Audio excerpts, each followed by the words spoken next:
ਖੱਖਾ ਖੋਜ ਪਰੈ ਜੋ ਕੋਈ,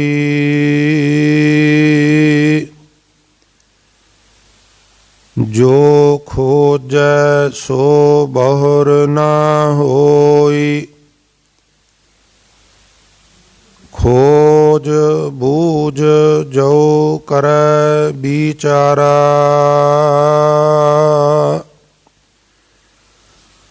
ਤਉ ਭਵ ਜਲ ਤਰਤ ਨਾ ਲਾਵੇ ਬਾਰਾ। ਸੱਸਾ ਸੋ ਸ਼ਹ ਸੇਜ ਸਵਾਰੈ, ਸੋਈ ਸਈ ਸੰਦੇਹ ਨਿਵਾਰ। ਅਲਪ ਸੁਖ ਛਾੜ ਪਰਮ ਸੁਖ ਪਾਵਾ, ਤਬ ਇਹ ਤ੍ਰੀਯ ਓਹ ਕੰਤ ਕਹਾਵਾ। ਅਲਪ ਸੁਖ ਛਾੜ ਪਰਮ ਸੁਖ ਪਾਵਾ,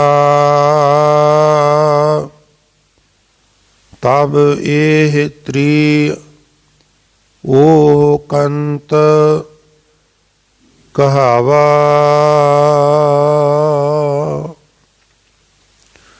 ਵਾਹਿਗੁਰੂ ਜੀ ਕਾ ਖਾਲਸਾ, ਵਾਹਿਗੁਰੂ ਜੀ ਕੀ ਫਤਿਹ। ਸੋ ਪਰਮ ਸਨਮਾਨਯੋਗ ਜੁਗੋ ਜੁਗ ਅਟਲ ਚਵਰ ਛਤਰ ਅਤੇ ਤਖਤ ਦੇ ਮਾਲਕ ਬਾਣੀ ਕੇ ਬੋਹਿਤ ਸਰਬ ਸਾਂਝੀ ਵਾਲਤਾ ਦੇ ਪ੍ਰਤੀਕ ਸ਼ਬਦ ਗੁਰੂ ਦਸਾਂ ਹੀ ਪਾਤਸ਼ਾਹੀਆਂ ਦੀ ਜੋਤ, ਧੰਨ ਧੰਨ ਸ੍ਰੀ ਗੁਰੂ ਗ੍ਰੰਥ ਸਾਹਿਬ ਮਹਾਰਾਜ ਜੀ ਦੀ ਪਾਵਨ ਪਵਿੱਤਰ ਹਜ਼ੂਰੀ, ਗੁਰਦੁਆਰਾ ਦਮਦਮਾ ਸਾਹਿਬ, ਪਾਤਸ਼ਾਹੀ ਪਹਿਲੀ, ਪਾਤਸ਼ਾਹੀ ਛੇਵੀਂ ਮਹਾਨ ਪਵਿੱਤਰ ਇਤਿਹਾਸਕ ਅਸਥਾਨ 'ਤੇ ਬਿਰਾਜਮਾਨ ਬਹੁਤ ਹੀ ਸਨਮਾਨਯੋਗ ਗੁਰੂ ਰੂਪ ਸਾਧ ਸੰਗਤ ਜੀ, ਸਤਿਗੁਰੂ ਦੀ ਮਹਾਨ ਬਖਸ਼ਿਸ਼ ਹੈ।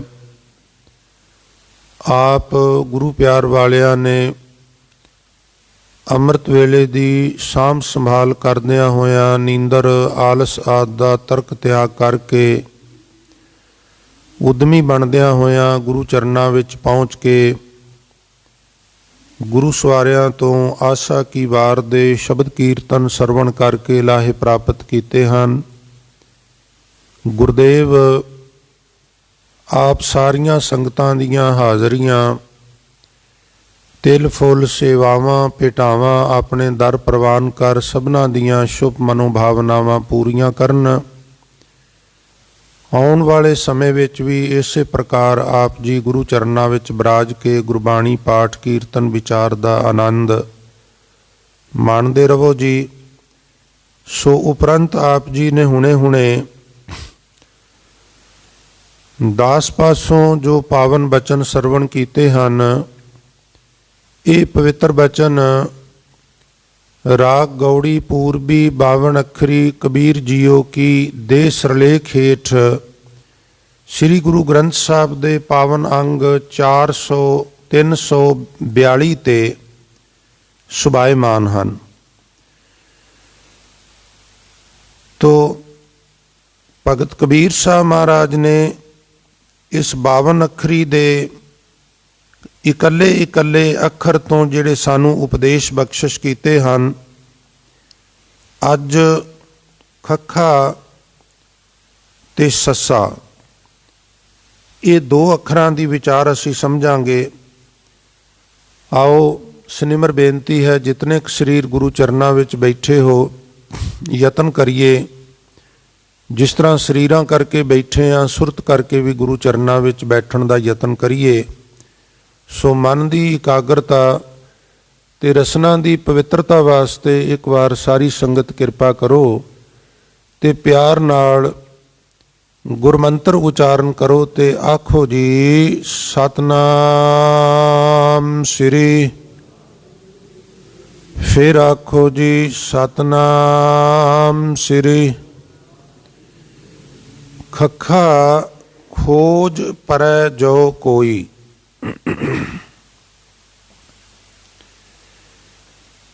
ਖੱਖੇ ਅੱਖਰ ਤੋਂ ਭਗਤ ਕਬੀਰ ਸਾਹਿਬ ਮਹਾਰਾਜ ਉਪਦੇਸ਼ ਬਖਸ਼ਿਸ਼ ਕਰਦੇ ਨੇ ਵੀ ਜੇ ਕੋਈ ਮਨੁੱਖ ਖੋਜ ਵਿੱਚ ਪੈ ਜਾਏ। ਖੋਜ ਸਾਧ ਸੰਗਤ ਕਈ ਪ੍ਰਕਾਰ ਦੀ ਹੈ। ਮੋਟੇ ਤੌਰ ਤੇ ਉਹਨੂੰ ਦੋ ਹਿੱਸਿਆਂ 'ਚ ਵੰਡਿਆ ਗਿਆ ਹੈ। ਇੱਕ ਮਾਦਾ ਪ੍ਰਸਤ ਲੋਕ ਨੇ, ਉਹ ਸਥੂਲ ਖੋਜ ਹੁੰਦੀ ਹੈ। ਇੱਕ ਸੂਖਸ਼ਮ ਖੋਜ ਹੁੰਦੀ ਹੈ। ਸਥੂਲ ਖੋਜ ਜਿਹੜੇ ਕਰਦੇ ਨੇ ਉਹਨਾਂ ਨੂੰ ਆਪਾਂ ਸਾਰੇ ਸਾਇੰਸਦਾਨ ਕਹਿੰਦੇ ਆ। ਸਾਇੰਸਦਾਨਾਂ ਨੇ ਜਿਹੜੀ ਖੋਜ ਕੀਤੀ ਹੈ, ਮਨੁੱਖਤਾ ਨੂੰ ਉਹਦਾ ਭਰਪੂਰ ਲਾਭ ਹੋਇਆ ਹੈ। ਇਹ ਬੜੀ ਲੰਬੀ ਵਿਥਿਆ ਹੈ ਜੋ ਸਾਇੰਸਦਾਨਾਂ ਨੇ ਸਾਡੇ ਤੇ ਪਰਉਪਕਾਰ ਕੀਤੇ ਨੇ। ਉਹ ਗੱਲ ਇਗਨੋਰ ਕਰਨ ਵਾਲੀ ਨਹੀਂ, ਪਰ ਚੂੰਕਿ ਮੇਰਾ ਅੱਜ ਵਿਸ਼ਾ ਉਹ ਨਹੀਂ, ਪਰ ਉਂਝ ਜੇ ਅਸੀਂ ਮੋਟੇ ਤੌਰ ਤੇ ਨਿਗਾਹ ਮਾਰੀਏ ਤੇ ਸਾਇੰਸਦਾਨਾਂ ਦੀ ਇਹ ਖੋਜ ਹੈ ਵੀ ਅੱਜ ਸਾਡੇ ਕੋਲ ਸਿਰਫ ਜੇ ਬਿਜਲੀ ਦੀ ਗੱਲ ਕਰ ਲਈਏ ਤੇ ਅਸੀਂ ਇਤਨੇ ਯੂਜ਼ ਟੂ ਹੋ ਗਏ ਹਾਂ, ਭਾਵੇਂ ਗਰਮੀ ਹੋਵੇ, ਭਾਵੇਂ ਸਰਦੀ ਹੋਵੇ, ਭਾਵੇਂ ਹਨੇਰਾ ਹੋਵੇ ਜਾਂ ਚਾਨਣ ਹੋਵੇ, ਬਿਜਲੀ ਤੋਂ ਬਿਨਾਂ ਸਰਦਾ ਹੀ ਨਹੀਂਗਾ।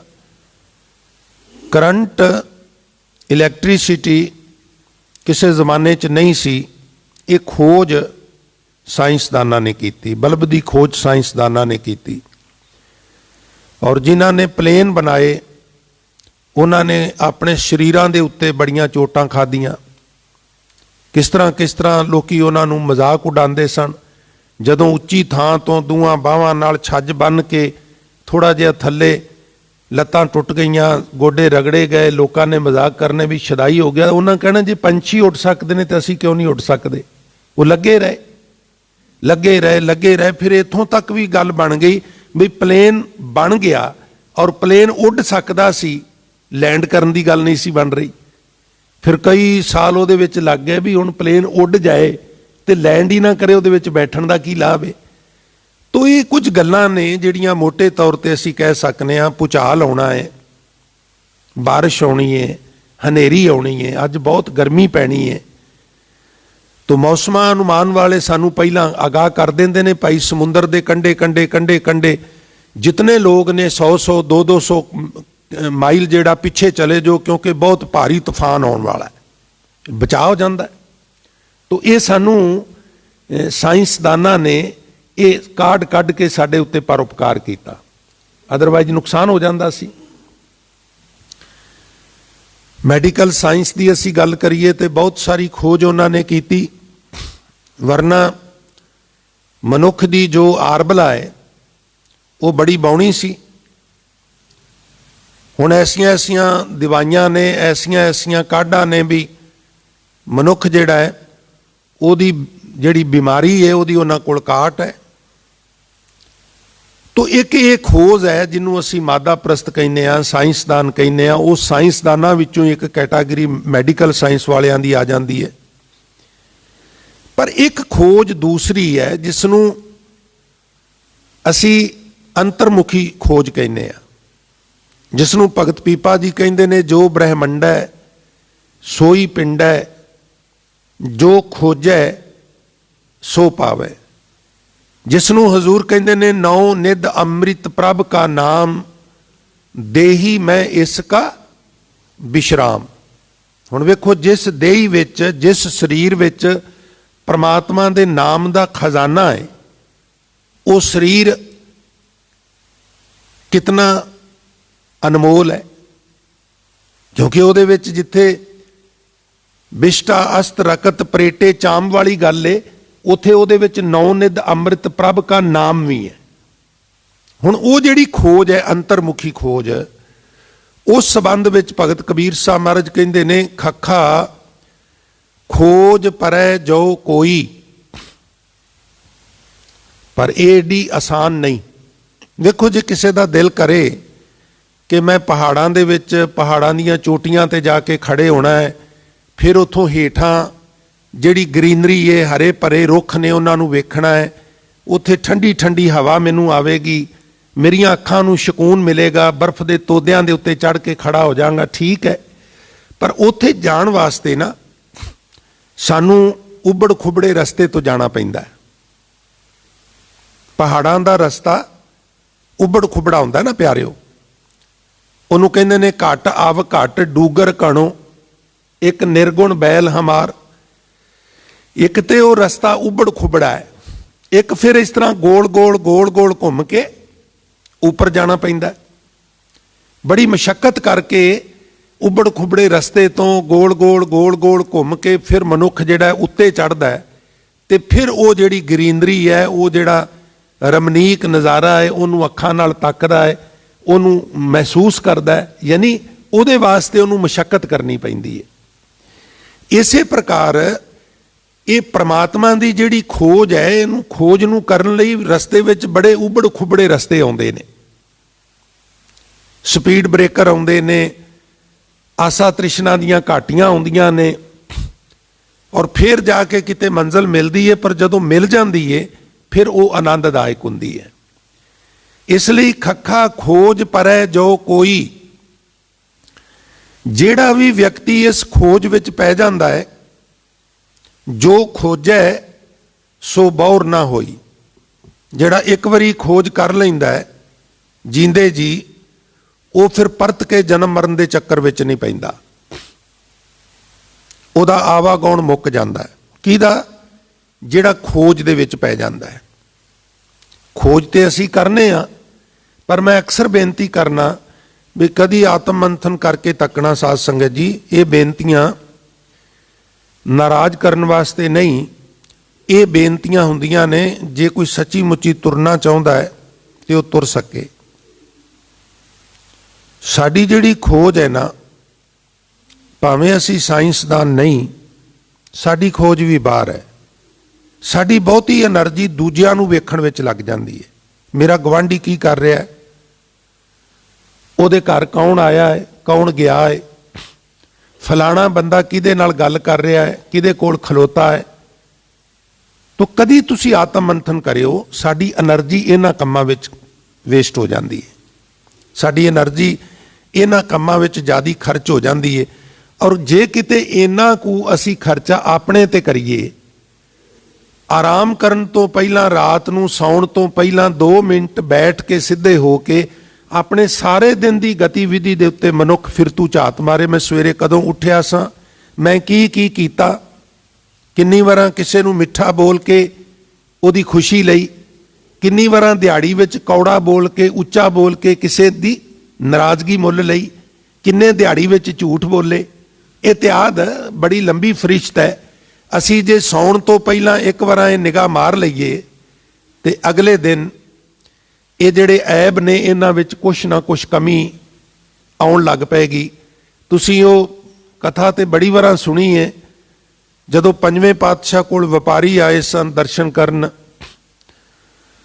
ਤੇ ਜਾਣ ਲੱਗਿਆ ਉਹਨਾਂ ਬੇਨਤੀ ਕੀਤੀ ਵੀ ਮਹਾਰਾਜ ਕੋਈ ਉਪਦੇਸ਼ ਬਖਸ਼ਿਸ਼ ਕਰੋ ਜਿਹਦੇ ਨਾਲ ਸਾਡਾ ਵੀ ਪਾਰ ਉਤਾਰਾ ਹੋ ਜਾਏ। ਤੇ ਹਜ਼ੂਰ ਜਾਣਦੇ ਸਨ, ਅੰਤਰਜਾਮੀ ਸਤਿਗੁਰੂ ਨੂੰ ਪਤਾ ਸੀ ਵੀ ਇਹਨਾਂ 'ਚ ਕਮੀਆਂ ਕੀ ਨੇ। ਤੇ ਮਹਾਰਾਜ ਕਹਿਣ ਲੱਗੇ ਵੀ ਤੁਸੀਂ ਅੱਜ ਤੋਂ ਇੱਕ ਪ੍ਰਣ ਕਰੋ ਵੀ ਅਸੀਂ ਝੂਠ ਨਹੀਂ ਬੋਲਣਾ। ਇਹ 7 ਵਚਨ ਜੀ। ਜਦੋਂ ਮੱਥਾ ਟੇਕ ਕੇ ਪਰਾਂ ਗਏ, ਸਾਰੇ ਇਕੱਠੇ ਹੋਏ, ਇੱਕੋ ਨਗਰ ਦੇ, ਕਾਬਲ ਦੇ ਰਹਿਣ ਵਾਲੇ ਸਨ। ਆਖਣ ਲੱਗੇ ਮਿੱਤਰੋ 7 ਵਚਨ ਤੇ ਕਰ ਲਿਆ ਹੈ, ਤੇ ਆਪਾਂ ਸਾਰਿਆਂ ਨੂੰ ਪਤਾ ਵੀ ਆਪਾਂ ਤੇ ਸਵੇਰ ਤੋਂ ਸ਼ਾਮ ਤੱਕ ਸਵਾਏ ਝੂਠ ਦੇ ਕੋਈ ਕੰਮ ਹੀ ਨਹੀਂ, ਆਪਾਂ ਤੇ ਬੜੇ ਝੂਠ ਬੋਲਨੇ ਆ, ਤੇ ਹੁਣ ਕਿਵੇਂ ਕੰਮ ਚੱਲੇਗਾ। ਇੱਕ ਵਿੱਚੋਂ ਥੋੜਾ ਜਿਹਾ ਦਲੇਰ ਸੀ, ਉਹ ਕਹਿਣ ਲੱਗਾ ਵਾਪਸ ਚਲੋ ਗੁਰੂ ਸਾਹਿਬ ਕੋਲ, ਸੱਚੋ ਸੱਚ ਦੱਸ ਦਈਏ। ਫਿਰ ਗਏ, ਮੱਥਾ ਟੇਕਿਆ। ਭਾਈ ਕੀ ਗੱਲ ਵਾਪਸ ਆ ਗਏ ਹੋ? ਮਹਾਰਾਜ ਤੁਸੀਂ ਹੁਕਮ ਕੀਤਾ ਹੈ ਵੀ ਝੂਠ ਨਹੀਂ ਬੋਲਣਾ, ਤੇ ਸਾਡੀ ਇਹ ਬੇਨਤੀ ਹੈ ਵੀ ਅਸੀਂ ਤੇ ਸਾਰਾ ਦਿਨ ਝੂਠ ਬੋਲਨੇ ਆ, ਅਸੀਂ ਤੇ ਵਪਾਰੀ ਆ, ਦੁਕਾਨਦਾਰ ਆ, ਝੂਠ ਬੋਲਿਆਂ ਬਿਨਾ ਕੰਮ ਨਹੀਂ ਚੱਲਦਾ, ਅਸੀਂ ਤੇ ਬੋਲਨੇ ਆ। ਮਹਾਰਾਜ ਨੇ ਆਪਣੇ ਲਾਗੇ ਡੈਰੀਆਂ ਰੱਖੀਆਂ, ਸਾਰਿਆਂ ਨੂੰ ਇੱਕ ਇੱਕ ਡੈਰੀ ਦੇ ਦਿੱਤੀ, ਆਖਣ ਲੱਗੇ ਲਓ ਜਾਓ, ਤੁਹਾਨੂੰ ਝੂਠ ਬੋਲਣ ਦੀ ਵੀ ਖੁੱਲ੍ਹ ਹੈ, ਪਰ ਇੱਕ ਕੰਮ ਕਰਨਾ, ਦਿਹਾੜੀ ਵਿੱਚ ਜਿੰਨੇ ਝੂਠ ਬੋਲੇ ਨੇ ਤਰੀਕ ਥਿੱਤ ਪਾ ਕੇ, ਦਿਨ ਲਿਖ ਕੇ, ਸੋਮ ਮੰਗਲ ਬੁੱਧ ਵੀਰ ਤਰੀਕ ਪਾ ਕੇ ਤੇ ਜ਼ਿਕਰ ਕਰ ਦੇਣਾ ਵੀ ਇਸ ਤਰੀਕ ਨੂੰ ਫਲਾਂ ਝੂਠ ਬੋਲਿਆ, ਇਸ ਤਰੀਕ ਨੂੰ ਫਲਾਂ ਝੂਠ ਬੋਲਿਆ। ਬੜੇ ਖੁਸ਼ ਹੋ ਗਏ, ਡੈਰੀਆਂ ਮਿਲ ਗਈਆਂ, ਆ ਗਏ। ਸਮੇਂ ਦਾ ਪਹੀਆ ਆਪਣੀ ਚਾਲੇ ਚੱਲਦਾ ਰਿਹਾ। ਹੁਣ ਜਦੋਂ ਝੂਠ ਲਿਖਣ ਤੇ ਕਦੀ ਕਦਾਈ ਫਿਰ ਪਿਛਾਂ ਦੀ ਨਿਗਾਹ ਮਾਰਨ, 5-7 ਪੇਜ ਫੋਲ ਕੇ ਤੇ ਸੋਚੀ ਪੈ ਜਾਣ, ਕਿਉਂਕਿ ਮਹਾਰਾਜ ਨੇ ਇਹ ਵੀ ਕਿਹਾ ਸੀ ਵੀ ਜਦੋਂ ਅਗਲੀ ਵਾਰੀ ਆਏ ਡੈਰੀਆਂ ਨਾਲ ਲੈ ਕੇ ਆਉਣੀਆਂ ਨੇ। ਆਖਿਆ ਹੁਣ ਸਤਿਗੁਰੂ ਦੇ ਸਾਹਮਣੇ ਜਦੋਂ ਡੈਰੀਆਂ ਰੱਖਾਂਗੇ ਤੇ ਕਿਵੇਂ ਮਹਾਰਾਜ ਦੀ ਅੱਖ ਵਿੱਚ ਅੱਖ ਪਾਵਾਂਗੇ, ਬੜਾ ਮੁਸ਼ਕਲ ਹੈ। ਆਹਿਸਤਾ ਆਹਿਸਤਾ ਐਬ ਘਟ ਗਿਆ। ਇਹ ਤੇ ਨਹੀਂ ਵੀ ਦੁਕਾਨਦਾਰ ਝੂਠ ਨਾ ਬੋਲੇ ਤੇ ਕੰਮ ਨਹੀਂ ਚੱਲਦਾ। ਪਿਆਰਿਓ, ਇਹ ਤੇ ਸਾਨੂੰ ਵੀ ਪਤਾ ਹੈ ਵੀ ਜੇ ਇੱਕ ਆਈਟਮ ਦੁਕਾਨਦਾਰ 100 ਰੁਪਏ ਦੀ ਖਰੀਦ ਕੇ ਬੈਠਾ ਹੈ ਤੇ ਭਾਈ ਉਹਨੇ ਦੁਕਾਨ ਦਾ ਵੀ ਸੋਚਣਾ ਵੀ ਕਿਰਾਇਆ ਦੇਣਾ, ਜੇ ਕਿਰਾਇਆ ਨਹੀਂ ਤੇ ਇਨਵੈਸਟਮੈਂਟ ਕੀਤੀ ਹੈ ਭਾਈ, ਇਹਦਾ ਬਿਜਲੀ ਦਾ ਵੀ ਖਰਚਾ ਹੈ, ਇਹਨੂੰ ਮੇਨਟੇਨ ਕਰਨ ਦਾ ਵੀ ਖਰਚਾ ਹੈ। ਜਿੰਨੇ ਦੀ ਉਹ ਲਿਆਇਆ ਹੈ ਉਹਨੇ ਦੀ ਵੇਚੇ ਤੇ ਕਿਵੇਂ ਕੰਮ ਚੱਲੇਗਾ। ਇਹ ਤੇ ਖਰੀਦਦਾਰ ਨੂੰ ਵੀ ਪਤਾ ਵੀ ਇਹਨੂੰ ਕੁਛ ਨਾ ਕੁਛ ਮੁਨਾਫਾ ਚਾਹੀਦਾ, ਪਰ ਉਹ ਮੁਨਾਫੇ ਦਾ ਕੜ ਨਾ ਟੁੱਟ ਜਾਏ, ਅਸੀਂ ਚਰਮ ਸੀਮਾ ਪਾਰ ਨਾ ਕਰ ਜਾਈਏ। ਬਾਜ਼ਾਰ ਵਿੱਚ ਅਸੀਂ ਕੀ ਸੋਚਨੇ ਆ, ਅਸੀਂ ਇਹ ਥੋੜਾ ਸੋਚਨੇ ਆ ਵੀ ਗੁਰੂ ਨੂੰ ਕੀ ਮੂੰਹ ਖਾਵਾਂਗੇ। ਅਸੀਂ ਤੇ ਜਿਹੜਾ ਕਰੋੜ ਰੁਪਈਏ ਦੀ ਹੇਰਾ ਫੇਰੀ ਕਰਦਾ ਉਹਦੇ ਵੱਲ ਦੇਖਨੇ ਆ, ਮੈਂ ਤੇ ਲੱਖਾਂ ਵਿੱਚ ਕਰਨਾ, ਇਹ ਤੇ ਕਰੋੜਾਂ ਵਿੱਚ ਕਰਦਾ। ਇਹ ਕਹਿ ਕੇ ਅਸੀਂ ਆਪਣੇ ਮਨ ਨੂੰ ਤਸੱਲੀ ਦੇ ਲੈਨੇ ਆ। ਜਿਹੜੀ 1% ਕਿਸੇ ਨੂੰ ਪਲਾਟ ਦਿਵਾਨ ਲੱਗਿਆ ਕਮਿਸ਼ਨ ਲਈ ਏ, ਉਹ ਤੇ ਉਹ ਪ੍ਰਪੇਅਰ ਏ, ਉਹਨੂੰ ਚੁੱਭਦੀ ਨਹੀਂ। ਪਰ ਜਦੋਂ ਉਹਨੂੰ ਪਤਾ ਲੱਗਦਾ ਹੈ ਵੀ ਇੱਕ ਸ਼ਬਦ ਉਹਨਾਂ ਨੇ ਰੱਖਿਆ ਟੋਪੀ, ਸਤਸੰਗ ਕੋਈ ਬੰਦਾ ਖੜਾ ਹੋਵੇ ਨਾ ਤੇ ਐਸੀਆਂ ਐਸੀਆਂ ਟੋਪੀਆਂ ਨੇ ਸਿਰ ਤੇ ਪਾ ਦਈਏ ਤੇ ਉਹ 2-2 3-3 ਇੰਚ ਉਹਦਾ ਕੱਦ ਵਧਿਆ ਲੱਗਦਾ। ਉਹ ਜਿਹੜਾ ਮਤਲਬ ਗੁਪਤ ਰੂਪ ਵਿੱਚ ਸੌਦਾ ਕਰਦੇ ਨੇ ਵੇਚੂ ਦੇ ਨਾਲ, ਉਹਨੂੰ ਉਹ ਪ੍ਰੋਪਰਟੀ ਡੀਲਰ ਆਪਣੀ ਬੋਲੀ 'ਚ ਟੋਪੀ ਕਹਿੰਦੇ ਨੇ। ਮੈਂ ਜੀ ਉਹ ਫਲਾਣੇ ਨੂੰ ਪਲਾਟ ਦਵਾਇਆ 5 ਲੱਖ ਦੀ ਵਿੱਚ, ਮੈਂ ਉਹਦੇ ਟੋਪੀ ਪਾ ਲਈ। ਔਰ ਫਿਰ ਟੋਪੀ ਪਾਉਣ ਵਾਲਿਆਂ ਦਾ ਹੁੰਦਾ ਕੀ ਹੈ, ਮੈਨੂੰ ਖਿਮਾ ਕਰਨਾ, ਜਦੋਂ ਵੀ ਸਾਡੇ ਘਰ ਵਿੱਚ ਸ਼ਾਰਟਕਟ ਪੈਸਾ ਆਵੇਗਾ ਉਹ ਘਰ ਦੇ ਵਿੱਚ ਵਕਾਰ ਪੈਦਾ ਕਰੇਗਾ। ਇਹ ਮੇਰੀ ਗਰੰਟੀ ਹੈ, ਮੈਂ ਦਾਅਵੇ ਨਾਲ ਕਹਿ ਸਕਦਾ। ਬੱਚੇ ਡਰੱਗੀ ਹੋ ਜਾਣਗੇ। 2 ਜੋੜੀ 3 ਜੋੜੀ ਸੂਟਾਂ ਨਾਲ ਇਸਤਰੀ ਦਾ ਕੰਮ ਚੱਲ ਸਕਦਾ ਹੈ। ਜਦੋਂ ਤੁਸੀਂ ਇਸ ਤਰ੍ਹਾਂ ਲੁੱਟ ਖਸੁੱਟ ਕਰੋਗੇ ਨਾ, ਉਹ 5-7 ਅਲਮਾਰੀਆਂ ਕੱਪੜਿਆਂ ਦੀਆਂ ਭਰ ਦੇਗੀ। ਜਿਸ ਤਰ੍ਹਾਂ ਆਉਣਗੇ ਉਸ ਤਰ੍ਹਾਂ ਹੀ ਜਾਣਗੇ। ਬਿਨਾਂ ਮਤਲਬ ਦੇ ਖਰਚਾ ਹੋਵੇਗਾ, ਬਿਮਾਰੀਆਂ ਤੇ ਹੋਵੇਗਾ, ਮੁਕੱਦਮੇਬਾਜ਼ੀ ਤੇ ਹੋਵੇਗਾ। ਔਰ ਹੋਰ ਸੁਣੋ, ਕਦੀ ਕਦੀ ਇੱਦਾਂ ਵੀ ਹੁੰਦਾ ਹੈ ਵੀ 5-7-10 ਨੂੰ ਟੋਪੀਆਂ ਪਾਈਆਂ, ਇੱਕ ਅੱਧਾ ਐਸਾ ਹੁੰਦਾ ਹੈ ਉਹ ਟੋਪੀ ਸਮੇਤ ਸਿਰ ਹੀ ਉਡਾ ਦਿੰਦਾ।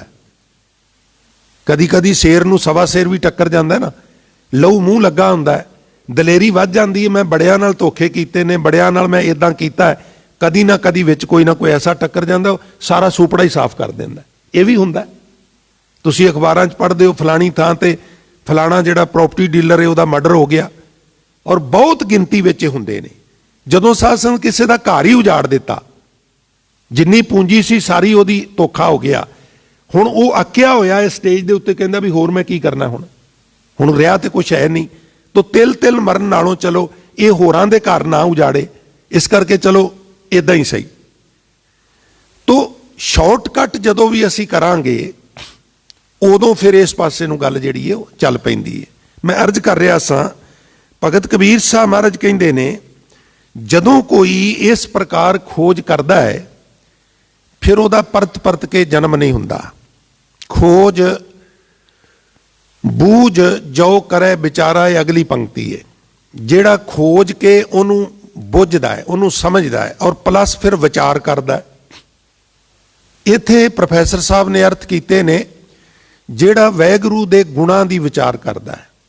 ਸਤ ਸੰਗਤ ਗੁਣ ਸ਼ਬਦ ਹੈ ਨਾ, ਜਿਹੜਾ ਗੁਣ ਦੇ ਅਰਥ ਉਪਕਾਰ ਨੇ, ਜਿਸ ਤਰ੍ਹਾਂ ਆਪ ਜੀ ਸੁਖਮਨੀ ਸਾਹਿਬ ਦੇ ਵਿੱਚ ਪਾਠ ਸਰਵਣ ਕਰਦੇ ਹੋ, ਉੱਥੇ ਹਜ਼ੂਰ ਫਰਮਾਨ ਕਰਕੇ ਸਾਨੂੰ ਚੇਤਾ ਕਰਾਉਂਦੇ ਨੇ ਤੇ ਫਰਮਾਨ ਕਰਦੇ ਨੇ, ਰਮਈਆ ਕੇ ਗੁਣ ਚੇਤ ਪ੍ਰਾਣੀ। ਆਪ ਜੀ ਕਿਤੇ ਅਰਥ ਕੱਢ ਕੇ ਵੇਖਣਾ, ਉੱਥੇ ਗੁਣ ਦੇ ਅਰਥ ਉਪਕਾਰ ਨੇ। ਮੈਂ ਤਾਂ ਅਰਜ਼ ਕਰ ਰਿਹਾ ਬਈ ਹਜ਼ੂਰ ਫਰਮਾਨ ਕਰ ਰਹੇ ਨੇ, ਖੋਜ ਬੂਝ ਜੋ ਕਰੇ ਵਿਚਾਰਾ। ਵਾਹਿਗੁਰੂ ਦੇ ਗੁਣਾਂ ਦੀ ਵਿਚਾਰ ਕਰੇ, ਵਾਹਿਗੁਰੂ ਦੇ ਗੁਣਾਂ ਨੂੰ, ਵਾਹਿਗੁਰੂ ਦੇ ਪਰਉਪਕਾਰਾਂ ਨੂੰ ਪਰਤ ਪਰਤ ਕੇ ਆਪਣੀ ਸੁਰਤ ਵਿੱਚ ਲਿਆਵੇ ਕਿ ਵਾਹਿਗੁਰੂ ਨੇ ਮੇਰੇ ਤੇ ਕਿੰਨੇ ਉਪਕਾਰ ਕੀਤੇ ਨੇ। ਹੁਣ ਜੇ ਕੋਈ ਮਨੁੱਖ ਕਵੇ ਵੀ ਵਾਹਿਗੁਰੂ ਨੇ ਤੇਰੇ ਤੇ ਆ ਵੀ ਉਪਕਾਰ ਕੀਤਾ ਹੈ, ਵਾਹਿਗੁਰੂ ਨੇ ਤੇਰੇ ਤੇ ਇਹ ਵੀ ਉਪਕਾਰ ਕੀਤਾ ਹੈ, ਕਈ ਵਾਰਾਂ ਗੱਲ ਜੱਚਦੀ ਨਹੀਂ। ਪਰ ਜੇ ਗੁਰਬਾਣੀ ਵਿੱਚੋਂ ਉਹਨੂੰ ਸਮਝਾ ਦਈਏ ਵੀ ਗੁਰਬਾਣੀ ਇਦਾਂ ਕਹਿੰਦੀ ਹੈ ਵੀ ਆ ਵੀ ਤੇਰਾ ਵਾਹਿਗੁਰੂ ਨੇ ਤੇਰੇ ਤੇ ਉਪਕਾਰ ਕੀਤਾ, ਫਿਰ ਸਿੱਖ ਦੀ ਖਾਤਰ ਹੋ ਜਾਂਦੀ ਹੈ, ਫਿਰ ਉਹਦੀ ਅੰਦਰੋਂ ਤਸੱਲੀ ਹੋ ਜਾਂਦੀ ਵੀ ਨਹੀਂ, ਇਹ ਵਾਕਈ ਗੱਲ ਸਹੀ ਹੈ। ਇਸ ਵਾਸਤੇ ਮੈਂ ਇੱਕ ਪਦਾ ਸੁਖਮਨੀ ਸਾਹਿਬ ਚੋਂ ਤੁਹਾਡੀ ਨਜ਼ਰ ਕਰ ਰਿਹਾ। ਗੁਰੂ ਅਰਜਨ ਸਾਹਿਬ ਸੱਚੇ ਪਾਤਸ਼ਾਹ ਕਹਿੰਦੇ ਨੇ, ਰਮਈਆ ਕੇ ਗੁਣ ਚੇਤ ਪ੍ਰਾਨੀ। ਇਹ ਪ੍ਰਾਣੀ ਉਸ ਸੋਹਣੇ ਰਾਮ ਨੇ ਤੇਰੇ ਤੇ ਜਿਹੜੇ ਪਰਉਪਕਾਰ ਕੀਤੇ ਨੇ ਉਹਨਾਂ ਨੂੰ ਚੇਤਾ ਕਰ। ਕਹਿਣ ਲੱਗੇ ਮਹਾਰਾਜ ਕਰਾਓ, ਤਾਂ ਹਜ਼ੂਰ ਕਹਿਣ ਲੱਗੇ, ਕਵਨ ਮੂਲ ਤੇ ਕਵਨ ਦ੍ਰਿਸ਼ਟਾਨੀ। ਤੇਰਾ ਮੂਲ ਕੀ ਸੀ ਤੇ ਤੂੰ ਦਿਸਦਾ ਕੀ ਹੈ। ਹੁਣ ਉਹ ਮੂਲ ਕੀ ਹੈ? ਉਹ ਜਿਹੜੇ ਅਕਸਰ ਅਸੀਂ ਬਚਨ ਪੜ੍ਹਨੇ ਆ, ਪਾਣੀ ਮੈਲਾ ਮਾਟੀ ਗੋਰੀ, ਇਸ ਮਾਟੀ ਕੀ ਪੁਤਰੀ ਜੋਰੀ, ਜਾਂ ਮਾਂ ਕੀ ਰਕਤ ਪਿਤਾ ਬਿਦ ਧਾਰਾ। ਯਾਨੀ ਇੱਕ ਪਾਣੀ ਦੀ ਕਤਰੇ ਤੋਂ, ਪਾਣੀ ਦੀ ਬੂੰਦ ਤੋਂ ਸਾਡੀ ਸ਼ੁਰੂਆਤ ਹੋਈ ਹੈ। ਜਦੋਂ ਅੱਲਾ ਯਾਰ ਖਾਂ ਜੋਗੀ ਸਾਹਿਬਜ਼ਾਦਿਆਂ ਦੀ ਸ਼ਹਾਦਤ ਲਿਖ ਰਿਹਾ ਸੀ ਨਾ, ਤੇ ਉਹ ਲਿਖਦਾ ਉਹਦੇ ਵਿੱਚ ਆਪ ਆਪਣੀ ਕਲਮ ਨਾਲ, ਉਹ ਕਹਿੰਦਾ ਮੇਰੀ ਕਲਮ ਰੁਕ ਗਈ। ਕਦੀ ਕਦੀ ਇਸ ਤਰ੍ਹਾਂ ਹੁੰਦਾ ਹੈ, ਲਿਖਣ ਵਾਲਿਆਂ ਦੀ ਕਲਮ ਰੁਕ ਜਾਂਦੀ ਹੈ, ਬੋਲਣ ਵਾਲਿਆਂ ਦੀ ਜ਼ੁਬਾਨ ਰੁਕ ਜਾਂਦੀ ਹੈ। ਆਖਰ ਤੇ ਇਨਸਾਨ ਹੀ ਨੇ, ਗੱਲ ਨਹੀਂ ਔੜਦੀ, ਗੱਲ ਨਾ ਔੜੇ। ਅੱਲਾ ਯਾਰ ਖਾਂ ਜੋਗੀ ਕਹਿੰਦਾ ਹੈ, ਮੈਂ ਬੜੀ ਸੋਹਣੀ ਕਲਮ ਚਲਾ ਰਿਹਾ ਸਾਂ, ਬੜੀਆਂ ਗੱਲਾਂ ਫੁਰ ਰਹੀਆਂ ਸਨ, ਮੈਂ ਸ਼ੇਰੋ ਸ਼ਾਇਰੀ ਵਿੱਚ ਲਿਖ ਰਿਹਾ ਸਾਂ, ਅਚਾਨਕ ਕਲਮ ਰੁਕ ਗਈ। ਫਿਰ ਉਹਨੇ 6 ਲਾਈਨਾਂ ਦਾ ਇੱਕ ਸ਼ੇਰ ਅਰਦਾਸ ਰੂਪ ਵਿੱਚ ਉਚਾਰਨ ਕੀਤਾ। ਉੱਥੇ ਪਤਾ ਕੀ ਕਹਿੰਦਾ? ਉਹ ਕਹਿੰਦਾ, ਇਹ ਕਤਰਾ ਏ ਨਾਚੀਜ਼ ਮੇਂ ਜਾਨ ਡਾਲਨੇ ਵਾਲੇ। ਜਿਹੜੀ ਮੈਂ ਬੇਨਤੀ ਕੀਤੀ ਹੈ, ਗੁਰੂ ਅਰਜਨ ਸਾਹਿਬ ਕਹਿੰਦੇ, ਰਮਈਆ ਕੇ ਗੁਣ ਚੇਤ ਪ੍ਰਾਨੀ, ਕਵਨ ਮੂਲ ਤੇ ਕਵਨ ਦ੍ਰਿਸ਼ਟਾਨੀ। ਤੇਰਾ ਮੂਲ ਹੈ ਇੱਕ ਪਾਣੀ ਦਾ ਕਤਰਾ, ਜਿਹਨੂੰ ਆਪਾਂ ਬੂੰਦ ਕਹਿ ਲੈਂਦੇ ਆ, ਜਾਂ ਠੇਠ ਪੰਜਾਬੀ 'ਚ ਤੁਪਕਾ ਵੀ ਕਹਿ ਲੈਂਦੇ ਆ।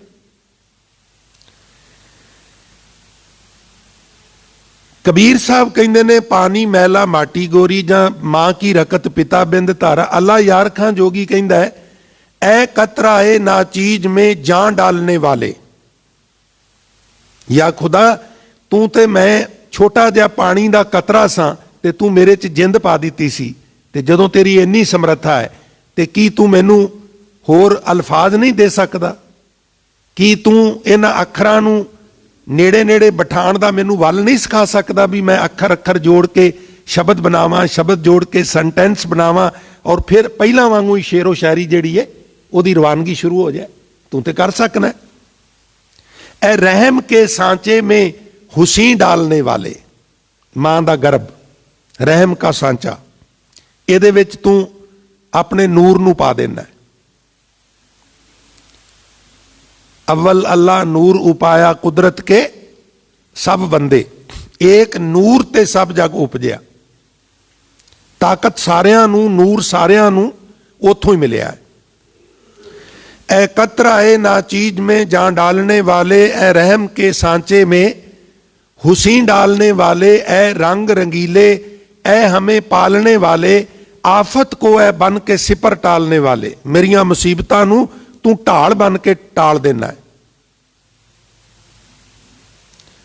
ना अहल हूं दाता तू मुझे अहल बना दे। असी नलायक कहने आ, उर्दू वाले वीर ना अहल कहते ने। मैं नालायक हाँ, तू मैनू लायक बना दे। ना अहल हूं दाता तू मुझे अहल बना दे, और मुश्किल जिसे समझूं तू उसे सहल बना दे। औखी गल नूं सौखी कर दे। ਉੱਥੇ ਵੀ ਉਹ ਕਤਰੇ ਦੀ ਗੱਲ ਕਰਦੇ ਨੇ। ਕਬੀਰ ਸਾਹਿਬ ਕਹਿੰਦੇ ਨੇ ਜਿਹੜਾ ਵਿਅਕਤੀ ਉਹਨੂੰ ਖੋਜ ਲੈਂਦਾ ਤੇ ਫਿਰ ਖੋਜ ਬੂਝ ਜੋ ਕਰੇ ਵਿਚਾਰਾ, ਜਿਹੜਾ ਖੋਜ ਕੇ ਸਮਝ ਕੇ ਉਹਦੇ ਗੁਣਾਂ ਦੀ ਵਾਰ-ਵਾਰ ਵਿਚਾਰ ਕਰਦਾ ਹੈ। ਸਾਧ ਸੰਗਤ, ਬੰਦੇ ਦੀ ਵੀ ਇਹ ਫਿਤਰਤ ਹੈ। ਸਾਡੇ ਨਾਲ ਕੋਈ ਚੰਗਿਆਈ ਕਰੇ ਨਾ, ਅਸੀਂ ਉਹਨੂੰ ਜਤਾਈਏ ਨਾ ਤੇ ਉਹ ਨਾਰਾਜ਼ ਹੋ ਜਾਂਦਾ। ਆਪਾਂ ਜਿੰਨੇ ਮਰਜ਼ੀ ਅਵੇਅਰ ਹੋ ਜਾਈਏ ਹੰਕਾਰ ਵਾਲੇ ਪਾਸਿਓਂ, ਹੰਕਾਰ ਬੜਾ ਸੂਖਸ਼ਮ ਰੋਗ ਹੈ।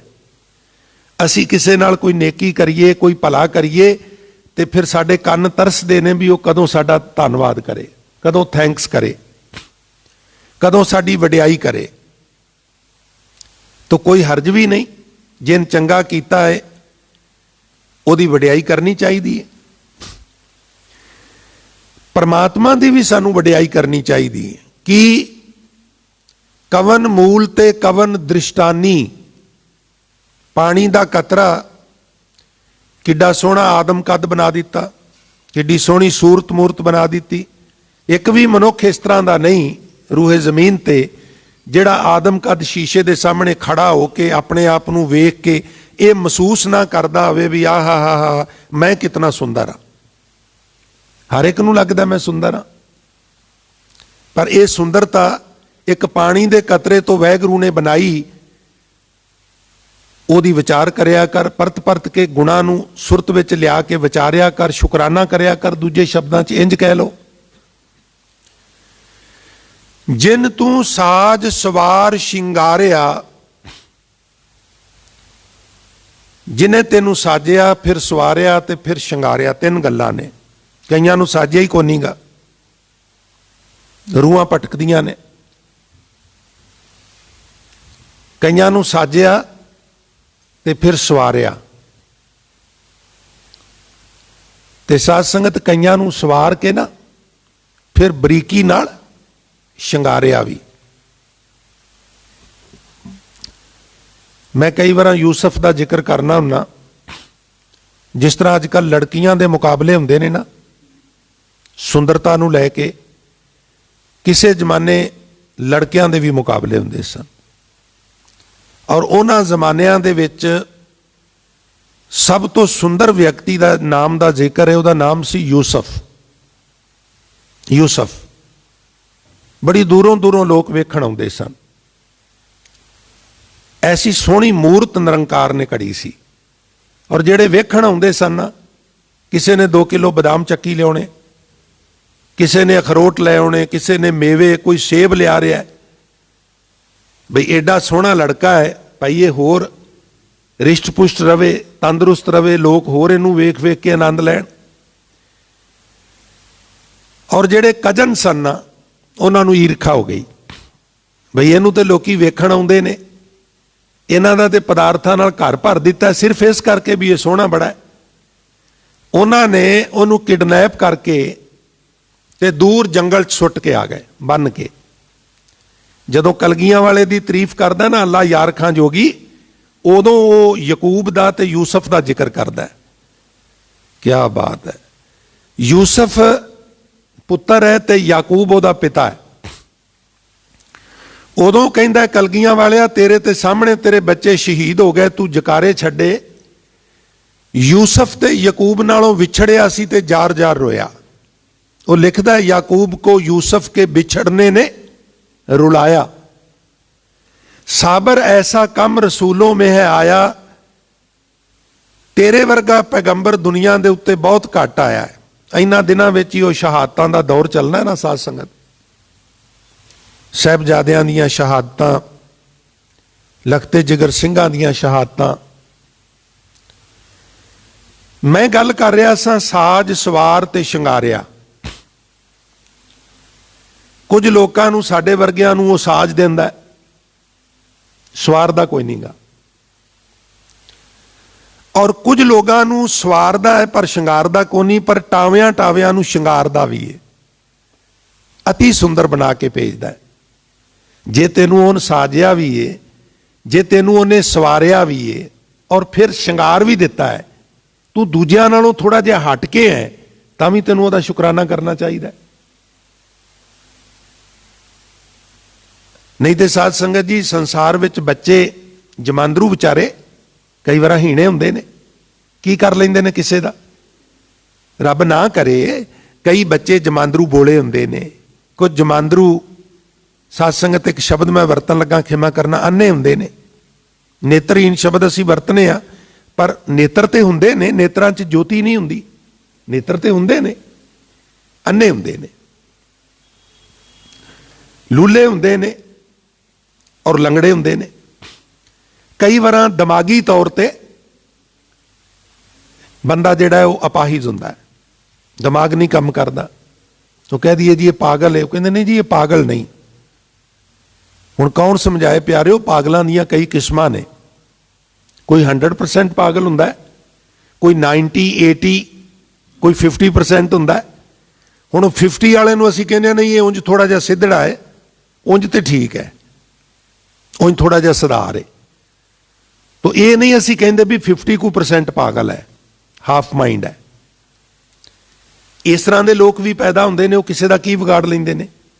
जे तू पूरा है तो फिर तां तेनू परत परत के खोज बूझ जो करे विचारा विचार करते रहना चाहिए, सुरत विच उहदे परोपकारां दा जहन विच ध्यान रखदे। साडी फितरत पता की है, मैं भी विच ही हाँ, सानू जो नहीं दिता वो सानू चेता रहिंदा, वो वार वार साडे ना जहन विच आउंदा है भी आह कमी है, हे वाहिगुरू ये पूरी कर। पर जो दिता है ना वो साडे जहन विचों विसर जाता है।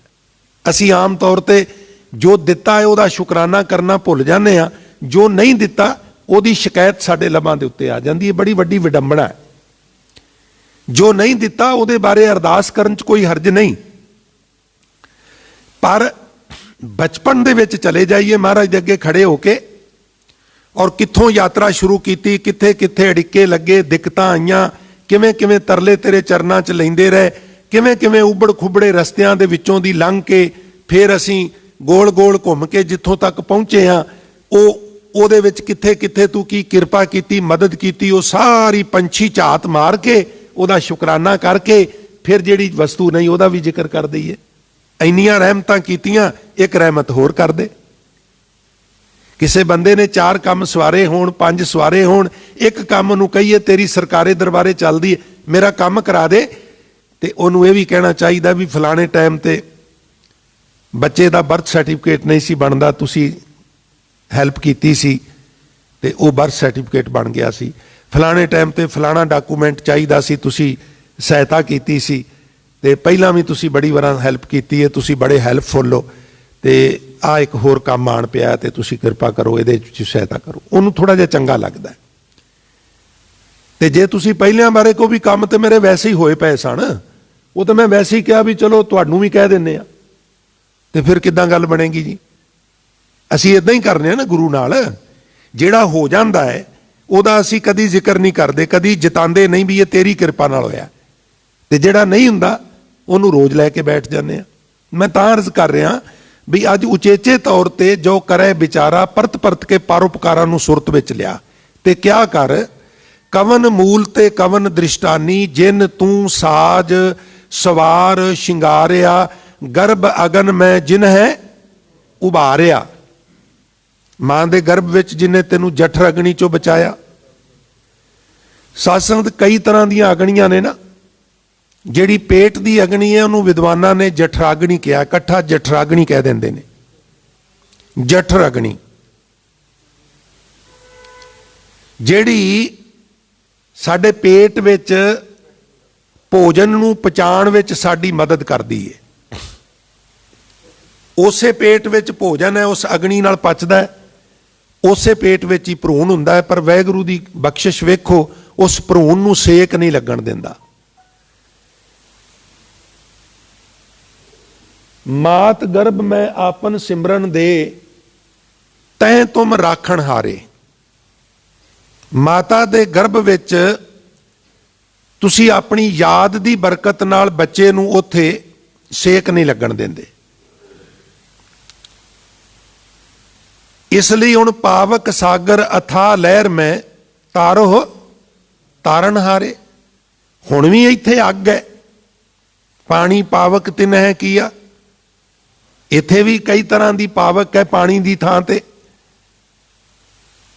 ਹੰਸ ਏਤ ਲੋਭ ਕੋਪ ਚਾਰੇ ਨਦੀਆਂ ਅੱਗ, ਪਵੈ ਦੱਜੈ ਨਾਨਕਾ ਤਰੀਐ ਚਰਨੀ ਲੱਗ।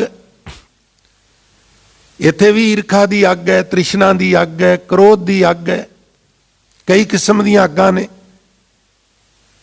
ਹੁਣ ਪਾਵਕ ਸਾਗਰ ਅੱਗ ਦਾ ਸਾਗਰ ਹੈ, ਅਥਾ ਔਰ ਬੇਅੰਤ ਹੈ, ਬੜੇ ਉੱਚੇ ਉੱਚੇ ਭਾਂਬੜ ਨੇ।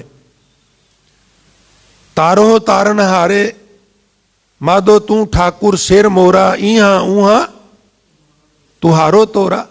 ਪਰ ਅਸੀਂ ਮਿਸਟੇਕ ਕੀ ਕੀਤੀ? ਕੀਤੇ ਕੋ ਮੇਰੇ सम्मान ਹੈ। ਕੀਤੇ ਕੋ ਇੱਕ ਕਰਤਾ ਇੱਕ ਕਿਰਤ। ਵੈਗਰੂ ਕਰਤਾ ਹੈ, ਅਸੀਂ ਸਾਰੇ ਉਹਦੀ ਕਿਰਤਾਂ।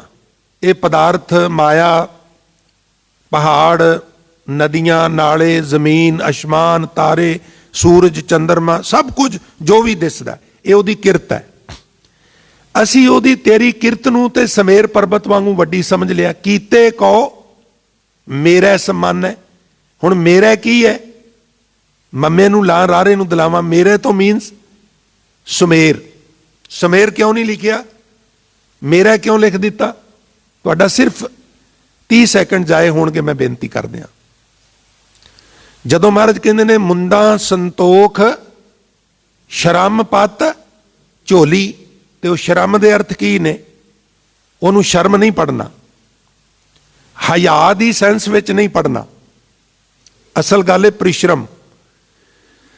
ਫਿਰ ਪ੍ਰਸ਼ਨ ਪੈਦਾ ਹੁੰਦਾ ਵੀ ਗੁਰੂ ਨਾਨਕ ਨੇ ਪ੍ਰੀਸ਼ਰਮ ਕਿਉਂ ਨਹੀਂ ਲਿਖਿਆ? ਪਿਆਰਿਓ, ਸ਼ਾਇਰ ਲੋਕਾਂ ਨੂੰ, ਕਵੀ ਲੋਕਾਂ ਨੂੰ ਇਹ ਖੁੱਲ੍ਹ ਹੁੰਦੀ ਹੈ ਵੀ ਉਹ ਆਪਣੀ ਕਵਿਤਾ ਦਾ ਤੋਲ ਪੂਰਾ ਕਰਨ ਲਈ ਵਾਧਾ ਘਾਟਾ ਕਰ ਸਕਦੇ ਨੇ। ਇਦੋਂ ਵਧੀਆ ਉਦਾਹਰਨ ਹੋਰ ਕੀ ਹੋ ਸਕਦੀ ਹੈ? ਬਈ ਰਾਖੋ ਕੰਧ ਉਸਾਰੋ ਨੀਵਾ। ਇਹ ਹੋ ਸਕਦਾ ਵੀ ਆਪਾਂ ਉੱਪਰੋਂ 12 ਫੁੱਟ ਤੋਂ ਥੱਲੇ ਨੂੰ ਕੰਧ ਕਰਦੇ ਆਵੀਏ? ਜਿਹੜੇ ਰੋਜ਼ ਕੰਧਾਂ ਕਰਦੇ ਨੇ ਉਹਨਾਂ ਨੂੰ ਪਤਾ ਹੈ ਕੰਧਾਂ ਤੇ ਥੱਲਿਓਂ ਰੱਖ ਕੇ ਉਤਾਂ ਲਿਜਾਈਦੀਆਂ ਨਾ, ਉੱਤੋਂ ਥੱਲੇ ਨੂੰ ਕਿਵੇਂ ਆ ਜਾਓਗੇ? ਇਸ ਸਿਸਟਮ ਨੂੰ ਗ੍ਰਾਮਰ ਵਿੱਚ ਕਹਿੰਦੇ ਨੇ ਅਨਵੈ ਸਿਸਟਮ। ਐੜਾ ਨੰਨਾ ਵਾਵੇ ਨੂੰ ਦਲਾਵਾਂ, ਅਨਵੈ। ਕਦੀ ਦੇਖੋ ਇਨਸਾਈਕਲੋਪੀਡੀਆ ਆਫ ਸਿੱਖ ਲਿਟਰੇਚਰ, ਅਨਵੈ ਕੱਢ ਕੇ ਦੇਖੋ। ਇਹ ਸ਼ਾਇਰ ਲੋਕਾਂ ਨੂੰ ਖੁੱਲ੍ਹ ਹੁੰਦੀ ਹੈ, ਕਵੀ ਲੋਕਾਂ ਨੂੰ, ਰੱਬੀ ਸ਼ਾਇਰਾਂ ਨੂੰ। ਹੁਣ ਸਾਡੇ ਵਿੱਚ ਤੇ ਕਈ ਇਹ ਵੀ ਕਹਿਣਗੇ, ਵੇਖੋ ਜੀ ਉਹ ਤੇ ਗੁਰੂਆਂ ਨੂੰ ਸ਼ਾਇਰ ਕਹੀ ਜਾਂਦਾ। ਕਈ ਵਾਰਾਂ ਕਹੀਏ ਨਾ ਵੀ ਗੁਰਬਾਣੀ ਪੜ੍ਹਨ ਦਾ ਇਸ ਤਰ੍ਹਾਂ ਕੋਈ ਫਾਇਦਾ ਨਹੀਂ, ਵਿਚਾਰ ਕੇ ਪੜ੍ਹਨੀ ਚਾਹੀਦੀ, ਤੇ ਉਹਨੂੰ ਇਸ ਤਰ੍ਹਾਂ ਪੇਸ਼ ਕਰਨਗੇ ਵੀ ਉਹ ਤੇ ਇਦਾਂ ਕਹਿੰਦਾ ਵੀ ਗੁਰਬਾਣੀ ਪੜ੍ਹਨ ਦਾ ਕੋਈ ਫਾਇਦਾ ਹੀ ਨਹੀਂਗਾ। ਕਹਿਣਾ ਤੇ ਇਹ ਸੀ ਵੀ ਉਹ ਇਦਾਂ ਕਹਿੰਦਾ ਵੀ ਗੁਰਬਾਣੀ ਵਿਚਾਰ ਕੇ ਪੜ੍ਹਨੀ ਚਾਹੀਦੀ ਹੈ। ਉਹਨੂੰ ਹੋਰ ਹੀ ਤਰ੍ਹਾਂ ਬਤੰਗੜ ਬਣਾ ਕੇ ਪੇਸ਼ ਕਰ ਦੇਣਗੇ। ਇਹ ਵੀ ਇੱਕ ਭਾਈਚਾਰਾ ਸਾਡੇ 'ਚ ਹੈਗਾ ਹੈ। ਗੱਲ ਹੋਰ ਹੁੰਦੀ ਹੈ, ਬਣਾਵ ਨੂੰ ਹੋਰ ਲੈਂਦੇ ਨੇ। ਹੁਣ ਗੁਰੂ ਨਾਨਕ ਸਾਹਿਬ ਬੜੇ ਫਕਰ ਨਾਲ ਆਪਣੇ ਆਪ ਨੂੰ ਕੀ ਕਹਿੰਦੇ ਨੇ? ਨਾਨਕ ਸ਼ਾਇਰ ਏਵ ਕਹਿਤ ਹੈ ਸੱਚੇ ਪਰਵਦਗਾਰਾ। ਉਹ ਖੁਦ ਆਪਣੇ ਆਪ ਨੂੰ ਸ਼ਾਇਰ ਕਹਿੰਦੇ ਨੇ। ਕਲਗੀਆਂ ਵਾਲੇ ਆਪਣੇ ਆਪ ਨੂੰ ਕਵੀ ਕਹਿੰਦੇ ਨੇ। ਸਾਡੇ ਇੱਥੇ ਵਾਵੇ ਦੀ ਥਾਂ ਕਈ ਵਾਰ ਬੱਬਾ ਵੀ ਵਰਤਿਆ ਜਾਂਦਾ। ਕਵੀਓ ਬਾਚ ਦੀ ਥਾਂ ਤੇ ਕਵਿਓ ਬਾਚ ਹੋ ਗਿਆ, ਕਵੀ ਬਾਚ ਕਰ ਰਿਹਾ। ਖੈਰ, ਉਹ ਜਿਹੜਾ ਸ਼ਰਮ ਲਿਖਿਆ ਪ੍ਰੀਸ਼ਰਮ ਦੀ ਥਾਂ ਤੇ ਤੋਲ ਪੂਰਾ ਕਰਨ ਵਾਸਤੇ ਹੈ। ਔਰ ਇੱਥੇ ਵੀ ਸੁਮੇਰ ਦੀ ਥਾਂ ਤੇ ਮੇਰੇ ਤੋਲ ਪੂਰਾ ਕਰਨ ਲਈ, ਔਰ ਇਹਨੂੰ ਗਾਣਾ ਹੈ। ਜੇ ਇੱਥੇ ਸਮੇਰ ਲਿਖਿਆ ਜਾਂਦਾ ਤੇ ਗਾਉਣ ਵਿੱਚ ਦਿੱਕਤ ਆਉਣੀ ਸੀ, ਮਾਤਰਾ ਪੂਰੀਆਂ ਨਹੀਂ ਸੁਣਾਉਣੀਆਂ। ਇਹ ਰਾਗੀਆਂ ਨਾਲ ਡਿਸਕਸ ਕਰਕੇ ਵੇਖ ਲਓ, ਭਾਵੇਂ ਦਿੱਕਤ ਆਉਣੀ ਸੀ। ਇਸ ਲਈ ਇਹ ਸਾਰੀਆਂ ਗੱਲਾਂ ਧਿਆਨ ਵਿੱਚ ਰੱਖ ਕੇ ਉਚਾਰਨ ਹੋ ਰਿਹਾ ਸੀ ਸਭ ਕੁਝ। ਅਸੀਂ ਮਿਸਟੇਕ ਇਹ ਕਰਨੇ ਆ, ਕੀਤੇ ਕਉ ਮੇਰੇ सम्मान। ਰੱਬ ਦੀਆਂ ਬਣਾਈਆਂ ਹੋਈਆਂ ਚੀਜ਼ਾਂ ਨੂੰ ਸਮੇਰ ਪਰਬਤ ਜਿੱਡੀਆਂ ਵੱਡੀਆਂ ਤੇ ਕਰਨ ਹਾਰ ਤ੍ਰਿਣ ਜਾਣੇ, ਤੇ ਜਿਹੜਾ ਇਹਨਾਂ ਨੂੰ ਬਣਾਉਣ ਵਾਲਾ, ਸਾਨੂੰ ਦੇਣ ਵਾਲਾ, ਉਹ ਤ੍ਰਿਣ ਮੈਨੇ ਤੀਲਾ, ਉਹਨੂੰ ਡੱਕਾ ਸਮਝ ਲੈਂਦੇ ਆ। ਛੋਟਾ ਜਿਹਾ ਤੀਲਾ ਹੀ ਸਮਝ ਲੈਂਦੇ ਆ, ਭਾਵ ਉਹਨੂੰ ਕੁਛ ਨਹੀਂ ਸਮਝਦੇ। ਜਿਹਨ ਬਣਾਇਆ ਹੈ ਉਹ ਕੁਛ ਵੀ ਨਹੀਂ, ਜੋ ਬਣਾ ਦਿੱਤਾ ਉਹਨਾਂ ਨੂੰ ਜੱਫੇ ਮਾਰ ਕੇ ਬੈਠ ਗਏ ਆ। ਤੂੰ ਦਾਤਾ ਮੰਗਨ ਕੋ ਸਗਲੀ ਦਾਨ ਦੇਹ ਪ੍ਰਭ ਭਾਨੈ। ਇਸ ਲਈ ਜਿਨ ਤੂੰ ਸਾਜ ਸਵਾਰ ਸ਼ਿੰਗਾਰਿਆ, ਖੋਜ ਬੂਝ ਜੋ ਕਰੈ ਵਿਚਾਰਾ। ਜਿਨ ਤੂੰ ਸਾਜ ਸਵਾਰ ਸ਼ਿੰਗਾਰਿਆ, ਗਰਭ ਅਗਨ ਮੈਂ ਜਿਨ ਹੈ ਉਭਾਰਿਆ। ਬਾਰ ਵਿਵਸਥਾ ਤੁਝੇ ਪਿਆਰੇ ਦੂਧ। ਜਦੋਂ ਬੱਚਾ ਕੁਝ ਵੀ ਨਹੀਂ ਖਾ ਸਕਦਾ, ਉਸ ਵੇਲੇ ਇਹਨੂੰ ਖੁਰਾਕ ਇਸ ਤਰ੍ਹਾਂ ਦੀ ਦਿੱਤੀ ਜਿਹੜੀ ਇੱਕ ਤੇ ਇਹਨੂੰ ਪ੍ਰਾਪਤ ਕਰਨ ਵਿੱਚ ਦਿੱਕਤ ਨਾ ਹੋਵੇ, ਤੇ ਦੂਜਾ ਉਹ ਸੰਪੂਰਨ ਆਹਾਰ, ਮਾਂ ਦਾ ਦੁੱਧ ਸੰਪੂਰਨ ਆਹਾਰ। ਗੁੜਤੀ ਦੀ ਸਾਡੇ ਪੰਜਾਬ ਵਿੱਚ ਬੜੀ ਪੁਰਾਣੀ ਪਰੰਪਰਾ ਹੈ, ਪਰ ਹੁਣ ਤੇ ਮੈਡੀਕਲ ਸਾਇੰਸ ਕਹਿੰਦੀ ਹੈ ਵੀ ਮਾਂ ਦੇ ਦੁੱਧ ਤੋਂ ਵਧੀਆ ਕੋਈ ਗੁੜਤੀ ਨਹੀਂਗੀ। ਸ਼ਹਿਦ, ਗੁੜ, ਹੋਰ ਕਈ ਤਰ੍ਹਾਂ ਦੇ ਪਦਾਰਥ ਜਿਹੜੇ ਅਸੀਂ ਪਾਉਂਦੇ ਹਾਂ, ਉਹ ਸਮਾਂ ਪਾ ਕੇ ਸਰੀਰ ਵਿੱਚ ਰੋਗ ਪੈਦਾ ਕਰਦੇ ਨੇ।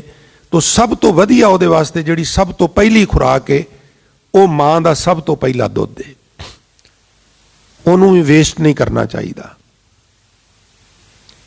ਜਿਹੜੀਆਂ ਮਾਈਆਂ ਹੁੰਦੀਆਂ ਨਾ ਥੋੜੀਆਂ ਜ਼ਿਆਦੀ ਉਮਰ ਵਾਲੀਆਂ, ਉਹ ਫਿਰ ਉੱਥੇ ਡਾਕਟਰ ਬਣੀਆਂ ਹੁੰਦੀਆਂ ਨੇ, ਔਰ ਜਿਹੜੀ ਜਨੇਪਾ ਕੱਟ ਰਹੀ ਹੁੰਦੀ ਉਹਨੂੰ ਵਿਚਾਰੀ ਨੂੰ ਤੇ ਕੋਈ ਸੁੱਝਦਾ ਹੀ ਨਹੀਂਗਾ। ਨਵਾਂ ਜਨਮ ਹੁੰਦਾ ਨਾ, ਮੈਂ ਬੇਨਤੀ ਕਰਨਾ ਹੁੰਦਾ ਵੀ ਜਦੋਂ ਪੁੱਤਰ ਦਾ ਜਨਮ ਹੁੰਦਾ ਹੈ, ਧੀ ਦਾ ਜਨਮ ਹੁੰਦਾ ਹੈ, ਇਕੱਲੇ ਪੁੱਤਰ ਦਾ ਨਹੀਂ, ਉਦੋਂ ਨਾਲ ਮਾਂ ਦਾ ਵੀ ਜਨਮ ਹੁੰਦਾ ਹੈ। ਕਿਸ ਤਰ੍ਹਾਂ ਜੀ, ਜਿਹੜੀ ਬੱਚੀ ਨੇ ਅੱਜ ਇੱਕ ਨਵੀਂ ਜਾਨ ਨੂੰ ਜਨਮ ਦਿੱਤਾ ਹੈ, ਉਹ ਕਿਸੇ ਦੀ ਪਤਨੀ ਹੈ, ਕਿਸੇ ਦੀ ਉਹ ਭੈਣ ਹੈ, ਕਿਸੇ ਦੀ ਉਹ ਬੇਟੀ ਹੈ, ਹੋਰ ਵੀ ਬਹੁਤ ਰਿਸ਼ਤੇ ਨੇ, ਪਰ ਕਿਸੇ ਦੀ ਮਾਂ ਤੇ ਨਹੀਂ ਨਾ। ਮਾਂ ਤੇ ਅੱਜ ਬਣੀ ਹੈ ਨਾ, ਪਹਿਲਾਂ ਉਹ ਮਾਂ ਨਹੀਂ ਸੀ, ਬੇਟੀ ਸੀ, ਭੈਣ ਸੀ, ਪਤਨੀ ਸੀ। ਅੱਜ ਦੋ ਜਨਮ ਹੋਏ ਨੇ, ਇੱਕ ਬੇਟੇ ਦਾ ਜਾਂ ਬੇਟੀ ਦਾ ਜਨਮ ਹੋਇਆ, ਇੱਕ ਨਵੀਂ ਮਾਂ ਦਾ ਵੀ ਜਨਮ ਹੋਇਆ। ਪਹਿਲਾਂ ਮਾਂ ਨਹੀਂ ਸੀ, ਉਹਨੂੰ ਤੇ ਹੋਸ਼ ਹੀ ਨਹੀਂ ਹੁੰਦੀ। ਇਹ ਬਹੁਤ ਵੱਡਾ ਪਰਉਪਕਾਰ ਹੈ ਸਾਧ ਸੰਗਤ ਮਾਂ ਦਾ। ਜਨੇਪੇ ਦੀ ਪੀੜ, ਫਿਰ ਅਨੁਮਾਨ ਲਾਓ ਜਿਹੜੀਆਂ ਮੇਰੀਆਂ ਬੇਟੀਆਂ ਬੈਠੀਆਂ ਨੇ, ਭੈਣਾਂ ਮਾਤਾਵਾਂ ਬੈਠੀਆਂ ਨੇ, ਸਾਨੂੰ ਤੇ ਵਿਸਰ ਜਾਂਦਾ ਕਿਸ ਪ੍ਰਕਾਰ ਉਹਨਾਂ ਦੀ ਉਹ ਸੰਭਾਲ ਜਦੋਂ ਕਰਦੀਆਂ ਨੇ। ਛੋਟੇ ਹੁੰਦਿਆਂ ਬਿਨਾਂ ਪੁੱਛਿਆਂ ਦੱਸਿਆਂ ਉਹਨੇ ਹਾਜਤ ਕਰ ਦੇਣੀ ਹੈ, ਯੂਰਨ ਡਿਸਚਾਰਜ ਕਰ ਦੇਣਾ ਹੈ, ਡਸਟ ਡਿਸਚਾਰਜ ਕਰ ਦੇਣੀ ਹੈ। ਫਿਰ ਉਹ ਆਪਣੇ ਹੱਥਾਂ ਦੇ ਨਾਲ ਕਿਸ ਤਰ੍ਹਾਂ, ਹੁਣ ਤੇ ਸਾਧਨ ਆ ਗਏ ਥੋੜੇ ਜਿਹੇ, ਪਰ ਮੇਰੀ ਸੰਭਾਲ ਦੇ ਵਿੱਚ ਕੋਈ ਸਾਧਨ ਨਹੀਂ ਸਨ। ਮਾਵਾਂ ਹੱਥਾਂ ਦੇ ਨਾਲ ਇਹ ਸਾਰੇ ਗੰਦਗੀ ਵਿਚਾਰੀਆਂ ਸਮੇਟਦੀਆਂ ਸਨ, ਔਰ ਅਜੇ ਪੁਰਾਣੀ ਸਮੇਟ ਕੇ ਪਾਸੇ ਹੋਣਾ, ਕਈ ਵਾਰ ਬੱਚੇ ਨੇ ਦੁਬਾਰਾ ਉਸ ਤਰ੍ਹਾਂ ਕਰ ਦੇਣਾ। ਇਸ ਵਾਸਤੇ ਮਾਂ ਜਿਸ ਤਰ੍ਹਾਂ ਦੀ ਵੀ ਹੋਵੇ, ਉਹਦਾ ਜਿਤਨਾ ਮਾਣ ਕੀਤਾ ਜਾ ਸਕੇ, ਜਿਤਨਾ ਮਾਣ ਕੀਤਾ ਜਾ ਸਕੇ, ਜਿਤਨਾ ਆਦਰ ਕੀਤਾ ਜਾ ਸਕੇ, ਉਹ ਹਰ ਹਾਲ ਵਿੱਚ ਥੋੜਾ ਹੀ ਹੈ, ਘੱਟ ਹੀ ਹੈ। ਦੂਜੇ ਸ਼ਬਦਾਂ 'ਚ ਕਹੋ, ਮਾਂ ਦਾ ਦੇਣ ਅਸੀਂ ਦੇ ਹੀ ਨਹੀਂ ਸਕਦੇ। ਪਿਆਰਿਓ, 100 ਜਨਮ ਲੈ ਕੇ ਵੀ ਮਾਂ ਦੀ ਸੇਵਾ ਕਰੀਏ ਤੇ ਮਾਂ ਦਾ ਅਸੀਂ ਦੇਣ ਨਹੀਂ ਦੇ ਸਕਦੇ। ਸ਼ਾਇਦ ਇਹੀ ਵਜ੍ਹਾ ਹੈ ਵੀ ਗੁਰਬਾਣੀ ਦੇ ਮਹਾਨ ਵਿਆਖਿਆਕਾਰ ਨੇ, ਵੇਖੋ ਕਥਾ ਦੇ ਉੱਤੇ ਕਿੱਡਾ ਜ਼ੋਰ ਦਿੱਤਾ ਬਾਣੀਕਾਰਾਂ ਨੇ। ਜਬ ਲਗ ਦੁਨੀਆ ਰਹੀਏ ਨਾਨਕ, ਕਿਛ ਸੁਣੀਏ ਕਿਛ ਕਹੀਏ, ਬਈ ਇਹ ਸੁਣਦੇ ਰਹਿਣਾ, ਸੁਣਾਉਂਦੇ ਰਹਿਣਾ। ਪਰ ਜਦੋਂ ਮਾਂ ਦੀ ਗੱਲ ਆਈ ਨਾ, ਕਹਿਣ ਲੱਗੇ ਜੇ ਤੂੰ ਆਪਣੀ ਮਾਂ ਨੂੰ ਨਹੀਂ ਨਾ ਪੁੱਛਦਾ, ਫਿਰ ਤੇਰੀ ਕਥਾ ਸੁਣੀ ਸੁਣਾਈ ਵੀ ਕਿਸੇ ਕੰਮ ਦੀ ਨਹੀਂ ਗੀ। ਇਦਾਂ ਲਿਖ ਦਿੱਤਾ, ਜੇ ਤੂੰ ਮਾਂ ਦੀ ਸੰਭਾਲ ਨਹੀਂ ਨਾ ਕਰਦਾ, ਆਪਣੀ ਮਾਂ ਦਾ ਆਦਰ ਨਹੀਂ ਕਰਦਾ, ਫਿਰ ਤੂੰ ਭਾਵੇਂ ਲੋਕਾਂ ਨੂੰ ਕਥਾ ਸੁਣਾ ਤੇ ਭਾਵੇਂ ਲੋਕਾਂ ਤੋਂ ਕਥਾ ਸੁਣ। ਮਾਂ ਪਿਓ ਪਰ ਹਰ ਸੁਣੈ ਵੇਦ, ਭੇਦ ਨਾ ਜਾਣੈ ਕਥਾ ਕਹਾਣੀ। ਫਿਰ ਉਹ ਨਾ ਉਹਨੂੰ ਕਿਸੇ ਕਥਾ ਦੀ ਨਾ ਕਿਸੇ ਕਹਾਣੀ ਦੀ ਸਮਝ ਆਵੇਗੀ, ਫਿਰ ਉਹ ਖੁਸ਼ੀ ਨਹੀਂ ਪ੍ਰਾਪਤ ਕਰ ਸਕੇਗਾ। ਜਿਹਦੀ ਮਾਂ ਕਲਪਦੀ ਪਈ ਏ, ਉਹਦੇ ਤੇ ਗੁਰੂ ਕਿਵੇਂ ਪ੍ਰਸੰਨ ਹੋ ਜਾਏਗਾ। ਔਰ ਟਾਵਿਆਂ ਨੂੰ ਛੱਡ ਕੇ ਜਿਆਦਿਆਂ ਦੀਆਂ ਤੇ ਕਲਪਦੀਆਂ ਹੁੰਦੀਆਂ ਨੇ। ਕੁਛ ਨਹੀਂ ਉਹਨਾਂ ਨੂੰ ਚਾਹੀਦਾ, ਉਹ ਸਿਰਫ ਤੁਹਾਡਾ ਥੋੜਾ ਜਿਹਾ ਧਿਆਨ ਮੰਗਦੇ ਨੇ। ਬਜ਼ੁਰਗ ਉਹਨਾਂ ਦੇ ਕੋਲ 10 ਮਿੰਟ ਅੱਧਾ ਘੰਟਾ ਬੈਠ ਜਾਣਾ, ਉਹਨਾਂ ਨਾਲ ਕੁਝ ਗੱਲਾਂ ਬਾਤਾਂ ਕਰ ਲੈਣੀਆਂ। ਉਹ ਨਾ ਵੀ ਠੀਕ ਹੋਣ, ਤੁਸੀਂ ਪੁੱਛ ਕੇ ਵੇਖ ਲਓ ਕੰਮ ਤੇ ਜਾਣ ਲੱਗੇ, ਮਾਂ ਤੂੰ ਠੀਕ ਹੈ? ਉਹਨੂੰ ਦਵਾਈ ਦੀ ਵੀ ਲੋੜ, ਇਹਨੂੰ ਪਤਾ ਕੰਮ ਤੇ ਚੱਲਾ, ਟੈਨਸ਼ਨ ਕਰੇਗਾ, ਡਿਸਟਰਬ। ਹਾਂ ਬੇਟਾ ਮੈਂ ਠੀਕ ਹਾਂ, ਉਹ ਫਿਰ ਵੀ ਟੈਨਸ਼ਨ ਲਏਗੀ। ਖੈਰ, ਗੁਰੂ ਕਿਰਪਾ ਕਰੇ। ਮੈਂ ਅਰਜ਼ ਕਰ ਰਿਹਾ ਸਾਂ, ਫਿਰ ਬਾਰ ਵਿਵਸਥਾ ਤੁਝੇ ਪਿਆਰੇ ਦੂਤ, ਮਾਂ ਦਾ ਪਰਉਪਕਾਰ। ਪਰ ਜੋਬਨ ਭੋਜਨ ਸੁਖ ਸੂਦ, ਜਦੋਂ ਅਸੀਂ ਪਰ ਜਵਾਨੀ ਚ ਹੁੰਨੇ ਆ, ਪਦਾਰਥ ਪਚਦੇ ਨੇ। ਟਾਵਿਆਂ ਨੂੰ ਛੱਡ ਕੇ ਸਾਡੀ ਸਾਰਿਆਂ ਦੀ ਹਾਲਤ ਹੁੰਦੀ ਵੀ ਸਿਫਾਰਸ਼ਾਂ ਕਰ ਕਰਕੇ ਪਦਾਰਥ ਬਣਵਾਉਂਦੇ ਆ ਤੇ ਛਕਨੇ ਆ। ਇਹ ਵੀ ਨਿਰੰਕਾਰ ਹੀ ਦਿੰਦਾ। ਪਦਾਰਥ ਭਾਵੇਂ ਗੁਰਦੁਆਰੇ ਦੇ ਨੇ, ਪਦਾਰਥ ਭਾਵੇਂ ਸਾਡੇ ਘਰਾਂ 'ਚ ਨੇ, ਪਿਆਰਿਓ ਇਹ ਗੁਰੂ ਦੇ ਦਿੱਤੇ ਹੋਏ ਨੇ। ਮੈਂ ਇੱਕ ਬੇਨਤੀ ਕੇਵਲ ਗੱਲ ਸਮਝਣ ਲਈ ਕਰਨੀ ਹੈ, ਕੋਈ ਗੁੱਸਾ ਨਾ ਕਰਿਓ। ਮੈਂ ਕਿਸੇ ਗੁਰਦੁਆਰੇ ਸੇਵਾ ਕਰਦਾ ਹੁੰਦਾ ਸਾਂ ਤੇ ਉੱਥੋਂ ਦਾ ਜਿਹੜਾ ਮੌਤਬਰ ਬੰਦਾ, ਜਦੋਂ ਮੈਨੂੰ ਉਹਨੇ ਸਦਨਾਮ ਗਿਆਨੀ ਜੀ ਆਜੋ ਬੈਠਨੇ ਆ, ਮੇਰੇ ਸਾਹਮਣੇ ਉਹਨੇ 50 ਰੁਪਏ ਕੱਢਣੇ, ਸੇਵਾਦਾਰ ਨੂੰ ਦੇਣੇ, ਜਾਂ ਦੁੱਧ ਲੈ ਕੇ ਆ, ਦੁੱਧ ਗੁਰਦੁਆਰੇ ਵਾਧੂ। ਮੈਂ ਕਹਣਾ ਜੀ ਇਹ ਕੀ? ਨਹੀਂ ਜੀ ਮੈਂ ਗੁਰਦੁਆਰਿਓਂ ਨਹੀਂ ਕੁਛ ਪੀਂਦਾ, ਮੈਂ ਗੁਰਦੁਆਰੇ ਦਾ ਕੁਛ ਨਹੀਂ ਖਾਂਦਾ ਪੀਂਦਾ। ਗੁਰਦੁਆਰਾ ਕੀ ਹੈ? ਗੁਰੂ ਦਾ। ਉਹ ਚੱਲਿਆ ਜਿਹੜਾ ਤੇਰੇ ਘਰ 'ਚ, ਉਹ ਕਿਹਦਾ ਹੈ? ਤੂੰ ਤੇ ਐਡਾ ਨਲਾਇਕ ਹੈ, ਤੈਨੂੰ ਸਾਲ ਬਾਅਦ ਵੀ ਰੋਟੀ ਨਸੀਬ ਨਾ ਹੋਵੇ। ਜੇ ਰੱਬ ਤੇਰੀਆਂ ਕਰਤੂਤਾਂ ਵੇਖੇ ਨਾ, ਤੈਨੂੰ ਸਾਲ ਬਾਅਦ ਵੀ ਰੋਟੀ ਨਸੀਬ ਨਾ ਹੋਵੇ। ਇਹ ਜਿਹੜਾ ਤੇਰੇ ਘਰ 'ਚ ਨਾ, ਜਿਹਨੂੰ ਤੂੰ ਆਪਣਾ ਸਮਝਣਾ ਹੈ, ਇਹ ਵੀ ਤਰਸ ਕਰਕੇ ਉਹਨੇ ਤੈਨੂੰ ਦਿੱਤਾ ਹੈ। ਇਹ ਤੇਰੀ ਕਾਬਲੀਅਤ ਕਰਕੇ ਨਹੀਂ ਹੈ, ਇਹ ਤੇਰੀ ਯੋਗਤਾ ਕਰਕੇ ਨਹੀਂ ਹੈ। ਦੋਖਨ ਦੇਖਤ ਹੈ ਪਰ ਦੇਤ ਨਾ ਹਾਰੇ। ਇਹਨੂੰ ਵੀ ਆਪਣਾ ਨਾ ਸਮਝਿਆ ਕਰੋ, ਇਹ ਉਹਦਾ ਤਰਸ ਹੈ। ਇਹ ਗੁਰਦੁਆਰੇ ਵਿੱਚ ਵੀ ਉਹਦਾ ਹੈ, ਘਰ ਦੇ ਵਿੱਚ ਵੀ ਉਹਦਾ ਹੈ। ਮੇਰਾ ਮੁਝ में किछ नहीं, जो किछ है सो तेरा। ਇਹ ਕੇਵਲ ਗਾਈਏ ਨਾ, ਇਹਨੂੰ ਅੰਦਰ ਇੰਪਲੀਮੈਂਟ ਕਰ ਦਈਏ। ਜੋ ਮੈਨੂੰ ਪ੍ਰਾਪਤ ਹੋਇਆ ਮੇਰੀ ਯੋਗਤਾ ਕਰਕੇ ਨਹੀਂ। ਕਦੀ ਤੁਸੀਂ ਆਪਣੀ ਫੈਸਿਲਿਟੀ, ਆਪਣੇ ਘਰ ਪ੍ਰੋਪਰਟੀਆਂ ਨੂੰ ਤੋਲ ਕੇ ਤੇ ਕਿਸੇ ਹੋਰ ਵਿਅਕਤੀ ਦੀ ਪ੍ਰੋਪਰਟੀ ਤੋਲਣੀ, ਫਿਰ ਉਹਨੂੰ ਯੋਗਤਾ ਪੁੱਛਣੀ, ਔਰ ਤੁਹਾਨੂੰ ਪਤਾ ਲੱਗੇਗਾ ਵੀ ਇਹ ਮੇਰੀ ਯੋਗਤਾ ਕਰਕੇ ਨਹੀਂ। ਮੇਰੇ ਨਾਲੋਂ ਤੇ ਬਹੁਤ ਲੋਕਾਂ ਦੀ ਯੋਗਤਾ ਜ਼ਿਆਦੀ ਹੈ। ਮੈਨੂੰ ਤੇ ਕੋਈ ਪੁੱਛੇ ਤੇਰੀ ਯੋਗਤਾ ਕੀ ਹੈ, ਮੈਨੂੰ ਦੱਸਣ ਲੱਗਿਆ ਸ਼ਰਮ ਆਉਂਦੀ ਹੈ ਵੀ ਅੱਗੇ ਤੇ ਭਰਮ ਬਣਿਆ ਸੀ, ਤੇ ਜੇ ਦੱਸ ਦਿੱਤੀ ਤੇ ਅਗਲਾ ਕਹੇਗਾ ਐਡਾ ਗਿਆ ਗੁਜ਼ਰਿਆ, ਤੂੰ ਤੇ ਬਿਲਕੁਲ ਹੀ ਅਨਪੜ੍ਹਾਂ ਦੇ ਬਰਾਬਰ ਹੈ। ਅੱਜ ਦੀ ਤਰੀਕ 'ਚ ਸਾਡੇ ਜ਼ਮਾਨੇ 'ਚ ਜਿਹੜਾ ਜ਼ਿਮੀਂਦਾਰਾਂ ਦਾ ਮੁੰਡਾ 10ਵੀਂ ਕਰ ਜਾਂਦਾ ਸੀ ਨਾ, ਆਖਣਾ ਫਲਾਣੇ ਦਾ ਮੁੰਡਾ ਵੀ 10ਵੀਂ ਪਾਸ ਕਰ ਗਿਆ, ਬੜੀ ਵੱਡੀ ਗੱਲ ਹੁੰਦੀ ਸੀ। ਤੇ ਹੁਣ ਜਿਹੜਾ 10ਵੀਂ ਪਾਸ ਹੈ, ਉਹ ਦੱਸਣ ਤੋਂ ਵੀ ਸ਼ਰਮ ਕਰਦਾ ਵੀ ਤੂੰ ਐਡਾ ਗਿਆ ਗੁਜ਼ਰਿਆ, ਵੀ ਤੂੰ ਇਦੋਂ ਅੱਗੇ ਪੜ੍ਹੇ ਹੀ ਕੋਈ ਨਹੀਂਗਾ। ਯੋਗਤਾ ਤੇ ਸਾਡੀ ਕੋਈ ਨਹੀਂ। ਫਿਰ ਇਹ ਕੀ ਹੈ? ਸਤਸੰਗ ਯਕੀਨ ਜਾਣਿਆ ਜੇ, ਇਹ ਉਹਦਾ ਤਰਸ ਹੈ। ਸਾਡੇ ਘਰਾਂ ਵਿੱਚ ਜਿਹੜੇ ਪਦਾਰਥ ਨੇ, ਨਹੀਂ ਜੀ ਮੈਂ ਗੁਰਦੁਆਰਿਓਂ ਕੁਛ ਨਹੀਂ ਖਾਂਦਾ ਪੀਂਦਾ, ਉਹ ਚੱਲਿਆ ਜਿਹੜਾ ਤੇਰੇ ਘਰ 'ਚ, ਇਹ ਵੀ ਗੁਰੂ ਦਾ ਹੀ ਏ। ਇਹਨੂੰ ਸਮਝ, ਉਹ ਨਾ ਹੋਵੇ ਵੀ ਇੱਕ ਝਟਕੇ ਨਾਲ ਹੀ ਉਹ ਸਾਰਾ ਕੁਝ ਲੈ ਲੈ, ਵੀ ਚੱਲ ਤੂੰ ਆਪਣੀ ਯੋਗਤਾ ਨਾਲ ਫਿਰ ਖਾ ਪੀ, ਫਿਰ ਦੇਖਾਂਗਾ ਮੈਂ। ਇਹ ਵੀ ਉਸੇ ਦਾ ਹੀ ਹੈ। ਖਾਣਾ ਪੀਣਾ ਪਵਿੱਤਰ ਹੈ, ਦਿੱਤੋ ਰਿਜ਼ਕ ਸੰਭਾਹੇ, ਤੋ ਕਿਤਿਓਂ ਵੀ ਮਿਲੇ ਛਕ ਲੋ ਵਾਹਿਗੁਰੂ ਆਖ ਕੇ। ਆਖੋ ਸਤਨਾਮ ਸ੍ਰੀ। ਗੁਰਦੁਆਰੇ 'ਚ ਵੀ ਉਹਦਾ ਹੈ, ਘਰਾਂ 'ਚ ਵੀ ਉਹਦਾ ਹੀ ਹੈ। ਬਾਰ ਵਿਵਸਥਾ ਤੁਝੇ ਪਿਆਰੇ, ਦੂਧ ਭਰ ਜੋਬਨ ਭੋਜਨ ਸੁਖ ਸੂਦ, ਬਿਰਧ ਪਿਆ ਉਪਰ ਸਾਕ ਸੈਨ।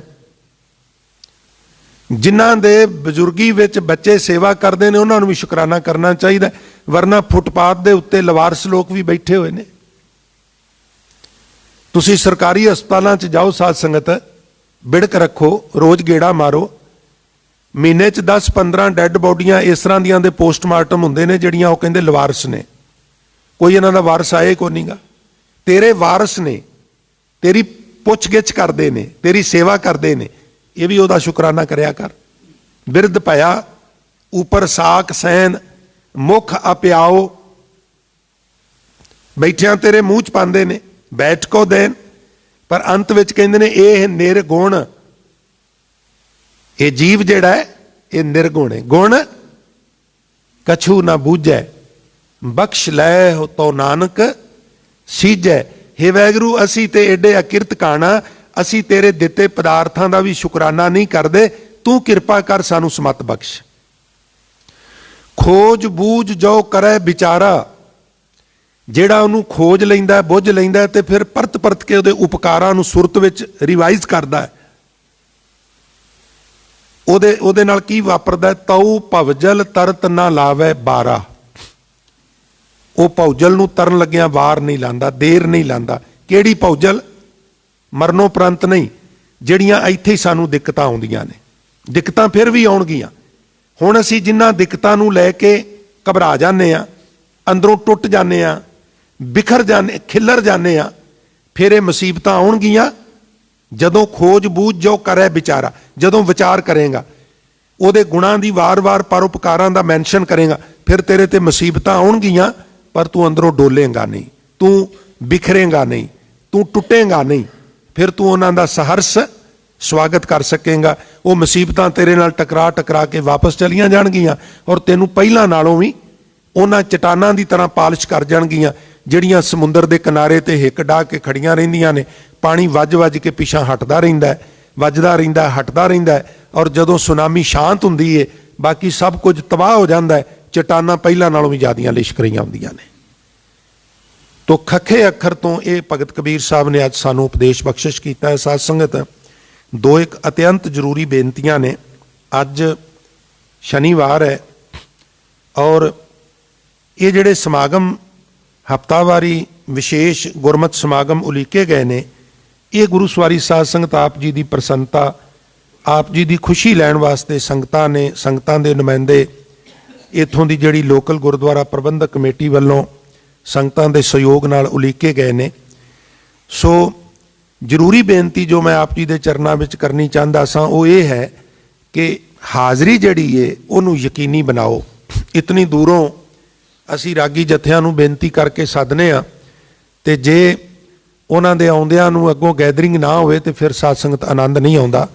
ਸੋ ਇਸ ਵਾਸਤੇ ਸਨਿਮਰ ਬੇਨਤੀ ਹੈ ਵੀ ਭਾਵੇਂ ਥੋੜ੍ਹਾ ਬਹੁਤੇ ਰੁਝੇਵੇਂ ਜਿਹੜੇ ਨੇ ਉਹ ਛੱਡਣੇ ਵੀ ਪੈਣ, ਤਾਂ ਵੀ ਆਪ ਪਰਿਵਾਰਾਂ ਸਮੇਤ ਦਰਸ਼ਨ ਦੇਣ ਦੀ ਕਿਰਪਾਲਤਾ ਕਰੋ।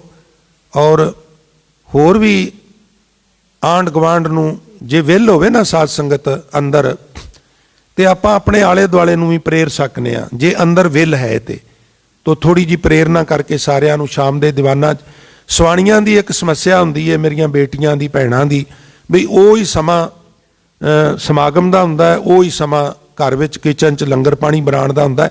ਇਸੇ ਵਾਸਤੇ ਲੰਗਰ ਪਾਣੀ ਸ਼ੁਰੂ ਕੀਤਾ ਗਿਆ। ਹੋਰ ਇਹ ਨਹੀਂ ਵੀ ਸੰਗਤਾਂ ਇੱਥੇ ਲੰਗਰ ਛਕਣ ਆਉਂਦੀਆਂ ਨੇ। ਉਸ ਦਾ ਪ੍ਰਯੋਜਨ ਇਹ ਹੈ ਵੀ ਉਹ ਟਾਈਮ ਕਲੈਸ਼ ਕਰਦਾ ਹੈ, ਇਸ ਲਈ ਉਹ ਚਿੰਤਾ ਲਾ ਕੇ ਆਵੋ, ਸਾਰੇ ਪਰਿਵਾਰਾਂ ਸਮੇਤ ਆਵੋ, ਲੰਗਰ ਪਾਣੀ ਇੱਥੇ ਛਕੋ, ਉਦੋਂ ਬਾਅਦ ਜਾ ਕੇ ਆਪਣਾ ਆਰਾਮ ਕਰੋ। ਸੋ ਇਹ ਬੇਨਤੀ ਹੈ ਵੀ ਥੋੜ੍ਹਾ ਜਿਹਾ ਪਹਿਰਾ ਮਸਤਾਨਾ ਸਰਦੀ ਕਰਕੇ, ਕਿਸੇ ਹੋਰ ਵਜ੍ਹਾ ਕਰਕੇ ਜ਼ਰੂਰ ਬੇਨਤੀ ਸਾਰੀਆਂ ਸੰਗਤਾਂ ਪ੍ਰਵਾਨ ਕਰੋ। ਆਪ ਵੀ ਆਵੋ, ਪਰਿਵਾਰਾਂ ਨੂੰ ਵੀ ਲਿਆਵੋ, ਆਂਢ ਗੁਆਂਢ ਨੂੰ, ਹੋਰ ਆਪਣੇ ਫਰੈਂਡ ਸਰਕਲ ਨੂੰ ਵੀ ਪ੍ਰੇਰਨਾ ਕਰਕੇ ਸ਼ਾਮ ਦੇ ਸਮਾਗਮ ਅੱਜ ਜਿਹੜੇ ਨੇ ਹਫ਼ਤਾਵਾਰੀ ਸੱਜਣੇ ਨੇ। ਤੋ ਭਾਈ ਸਾਹਿਬ ਭਾਈ ਗੁਰਦੇਵ ਸਿੰਘ ਜੀ ਵੇਰਕਾ ਹਜ਼ੂਰੀ ਰਾਗੀ ਸੱਚਖੰਡ ਸ੍ਰੀ ਹਰਿਮੰਦਰ ਸਾਹਿਬ, ਉਹ ਉਚੇਚੇ ਤੌਰ ਤੇ ਸੰਗਤਾਂ ਨੂੰ ਕੀਰਤਨ ਰਾਹੀਂ ਨਿਹਾਲ ਕਰਨ ਆ ਰਹੇ ਨੇ। ਉਹਨਾਂ ਤੋਂ ਇਲਾਵਾ ਹੋਰ ਵੀ ਉੱਚ ਕੋਟੀ ਦੇ ਰਾਗੀ ਢਾਡੀ ਪ੍ਰਚਾਰਕ ਸੰਗਤਾਂ ਨੂੰ ਗੁਰਬਾਣੀ ਪਾਠ ਕੀਰਤਨ ਵਿਚਾਰਾਂ ਦੇ ਮਾਧਿਅਮ ਨਾਲ ਨਿਹਾਲ ਕਰਨਗੇ। ਸਾਰਿਆਂ ਨੇ ਪਰਿਵਾਰਾਂ ਸਮੇਤ ਪਹੁੰਚਣ ਦੀ ਕਿਰਪਾਲਤਾ ਕਰਨੀ ਜੀ। ਇੰਨੀਆਂ ਹੀ ਬੇਨਤੀਆਂ ਪ੍ਰਵਾਨ ਕਰਨੀਆਂ ਜੀ। ਵਾਹਿਗੁਰੂ ਜੀ ਕਾ ਖਾਲਸਾ,